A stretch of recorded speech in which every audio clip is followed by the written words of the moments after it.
first of all, obviously, it appears that you're targeting reinforcements in the forward line and in the back line. So Alexander Isak and Mark Gay.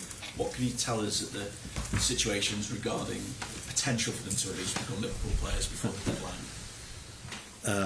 What I can tell you is not a lot.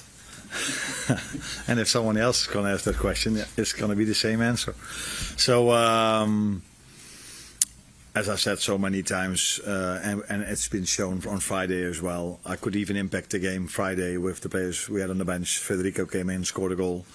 So it would be much nicer for us to talk about the players we have and for me. But I can also understand that you have to ask this question, but your superior probably told you, and I know what his answer is going to be. I told my superior. Oh, yes. Okay. Or are you? At the same time, what are you expecting going to Newcastle? Because obviously a lot of things have been said off the pitch, so that could potentially add to the atmosphere as well as maybe even Newcastle's motivation. Yeah. Nothing to do with anything that's in the media a lot, but I think if you go to Newcastle, you know what to expect. We've played them 3 times last season, and twice their intensity levels were above ours. So in the away game, especially the first 60 minutes, they were so intense. They were fully deserved, had the lead, and in the League Cup final, they were more intense than us as well. So I don't think they need anything to add for them being intense if they play at St James's Park. It is, yeah, they play at St James's Park. So yeah, it's apart from the intensity, it's a very good team. They have also a team that can make it a fight, if you want to call it like this. They have players for this, but they also have players that are so comfortable on the ball. So one of the best teams in the league, and one of the most difficult away games that you can have in a season, especially, as you say it here, under the lights. Yeah, under the lights. So yeah. And what difference can Ryan Gravenberch coming back make to your overall solidity? I think a lot. At least if he's the same player as he was last season, that could help us a lot. If you just simply look at the second goal we conceded, they could just go from one side, from the 18-yard box to the other side, without being attacked, which was smart because Virgil and Ibu needed to go back because it was a 4-versus-2 situation. But I think if you look back at last season and everything, single time he played, Ryan would have been in that position. And for him not being there, and us playing with very good players, but very attacking-minded players, that, for example, hurt us in that goal, and that wasn't the first time where we lacked a player in that position in the counter-attack for the other team. So, normally, if he brings his normal level, it would definitely help us to have him back again. Just a word on the fitness of the squad. Is there any news about Frimpong and Bradley's fitness? Yeah. Connor trained for a few minutes with us today for the first time, and medical team was completely right about Jeremy to tell me that I had to take him off because he's out till the end of the international break, and that happened in the game. So I think I got criticized a bit by taking him off, didn't I? Yeah. And I've already said immediately after the game, this had nothing to do with how we played, but that we felt that he had an issue in his hamstring. And with we, I don't mean me, but the medical staff, and they were completely right. So good call to take him off, otherwise he would have maybe been out for longer, and we expect to have him back after the international break. And the most sort of recent signing, Giovanni, how's he looked in training, and when do you think he could be involved in something? Now, he's a good-looking guy, so as most Italians. He trained with us 3 times now, I think. If you look at his transfer fee, you can expect that he's already quite grown up for his age, and that's exactly what I saw. So he comes in as an 18-year-old, just playing with his new teammates as if he's here for longer. Impressive if you look at how tall he is, fast, comfortable on the ball. So, there's a reason why we paid the transfer fee as we did, because we see him as a bright prospect. Yeah. Is that a good English? And he had already 3 good sessions, but it also tells you something about the team. If you come to this club, if you come into this team, you feel at ease from the start, because it's a very good and nice group to start your Liverpool career in. How big a concern is that right back area for you now? Because you mentioned Conor Bradley doing some training, Joe Gomez has had his injury problems as well, now Jeremy Frimpong. All of a sudden it looks like you were well stocked in that area, but are you concerned about the fitness and how sort of the records have been with the others that might be fit? No, Jeremy has a very positive injury record. Conor has been out once or twice last season. Yeah, these things happen in a season. We only have at the moment 2 injuries. Unfortunately, it's 2 for the same position. But the good thing is that some other player can play in that position as well. Wata played in that position for a few minutes. Dominic Szoboszlai already played in that position. So there are other options we can explore. Joe Gomez is definitely one of them, but for him to already play 20 minutes, that was already quite a lot. I wouldn't say he had a setback, but he wasn't able to train 3 days in a row completely with the team, which is completely normal if you're out for so long and all of a sudden the manager needs you for 20 minutes. But he's training with the team, so let's see where he is on Monday, if he can be involved in the team or if he can even start. But there are other options we have as well in this position. It's just, you cannot prepare for 2 injuries in one position. It would be stupid for us to have 3 full-backs or 5 left-backs, although we have 3 left-backs at the moment. So we're unlucky that the right full-backs are injured. Yeah. And you briefly mentioned it before, Chiesa, what a moment for him, coming off the bench to get his goal against Bournemouth. Do you see him as having a bit more of a role to play this season? I know injuries hampered him last season. Do you think he'll have a more significant role in your team this time? Yeah, if he's more available, then he has already more chances to impact our results or his playing time. So yeah. But then it's about him staying as fit as he is at the moment. So I see a totally different Federico now than through large parts of last season, which is completely normal because he missed out on the whole pre-season and then comes into a Premier League rhythm in terms of amount of games and in terms of intensity. So he's in a much better place now. And as we can all see, when we needed a goal and I looked at the bench, I only had him and Rio, a 16-year-old, as attacking options. So, yeah, for me, although Rio did really well in pre-season, it was quite a normal choice to make to bring him in, and he delivered.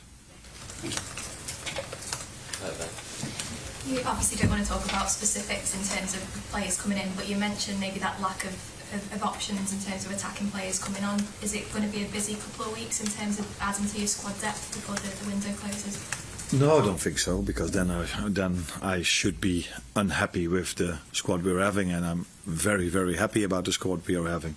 So I've always said maybe having 2 per position is ideal, but I prefer less than more, because you have to disappoint so many players every single time for them not even being in the squad, let alone not playing. So yeah, really happy with the squad. But as always, if we think we can improve in a certain position and there's a player available that can really make us better, which you could see with Giovanni Leoni, it's then this club has always shown that they bring these players in, but only if everything is what we want. So the right transfer fee, the right player, the right position, and the player that wants to come to us.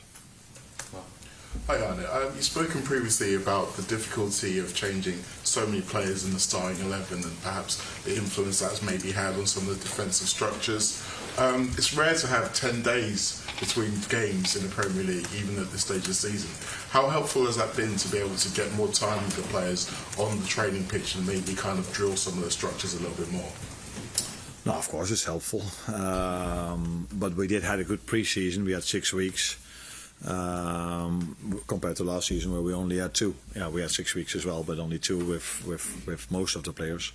So we've had our time to train already, and I think that's also what you could see against the Bournemouth game, because it was if you look at data, running stats, it was the most intense game that is played in the weekend. So that tells you that our match fitness is where we want it to be, and where we need it to be if you need to go to Newcastle, by the way.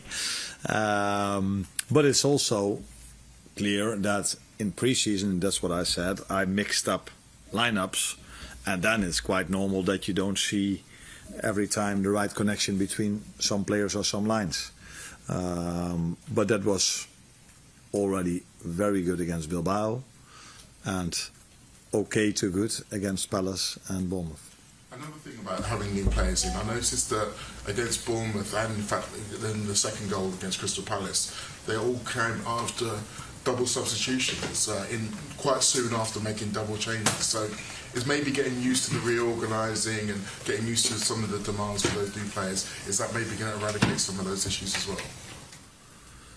Now, most changes I've made in a game are due to match fitness, and players were not available in the whole pre-season. So Hugo Ekitike, for example, that I took off twice, needs to make a step from Bundesliga to Premier League, and missed out a part of pre-season. So, and you want to keep him fit for the upcoming games, weeks, months as well. It's the same with McAllister, who was not able to start, in my opinion, yet against Palace. But I think he needed playing time. It's the same why I started him against Bournemouth. Was he already on the top of his level? No. But to get there, he needs playing time. So I had to take him off.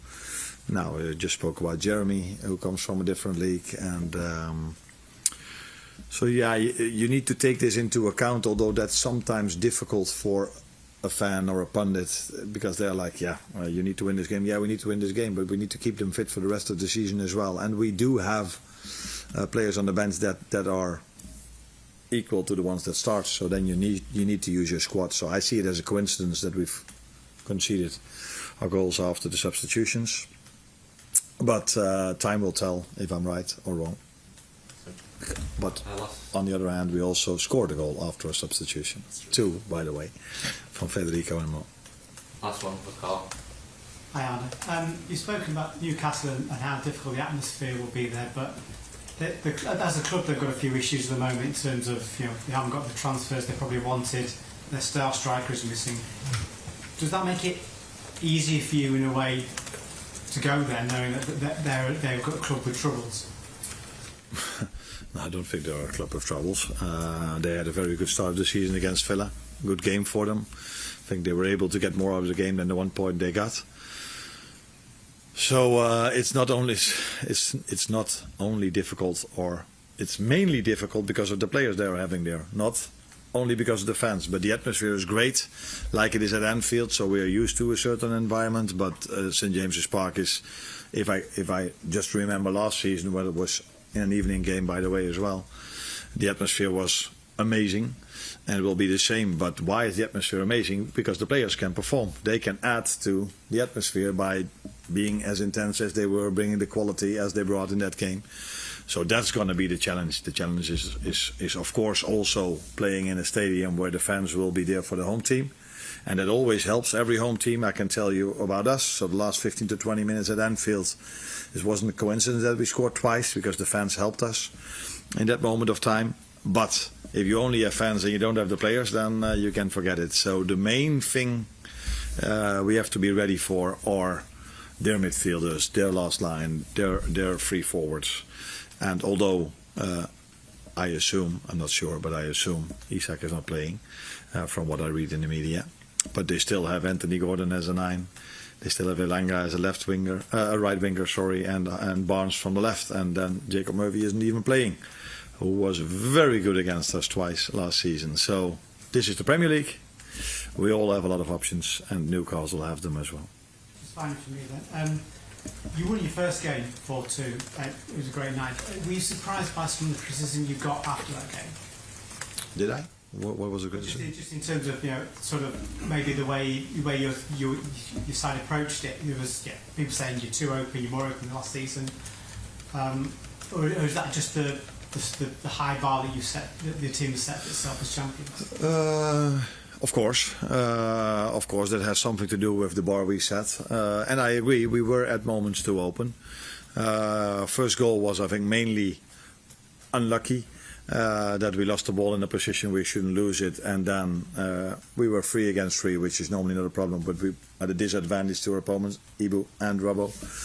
Second goal is definitely being too open. So if all your 3 midfielders are inside the box, and we were just talking about Ryan, that's too open. So I agree on that. But also the reason why we scored the 3-2, that it was one of our midfielders, Curtis Jones, arrived in the box, what made it difficult for the goalkeeper. Ball fell to Federico. So it's also who we are, but we need to find the right balance by not being too open. But that balance will be better with Ryan. Unfortunately, if you want to judge me or us, we now have to play Newcastle and Arsenal, who are normally teams that are going to be above Bournemouth in the league. So it's even harder to play against them. But with Maka being back, with Ryan in his normal position, I expect us to be even better prepared for the counter attack than we were in this 2-2 moment, because I've watched the game, I think, twice back, and I don't think there's, apart from the 2 goals, where especially the second one is a counter attack, I don't think there were many other counter attacks from Bournemouth. But yeah, if it leads to a goal, it's of course a big story. And for us, conceding 2, that's too much in a home game. So yeah, that's too open now. Thank you guys. Cheers, Arne. You're welcome.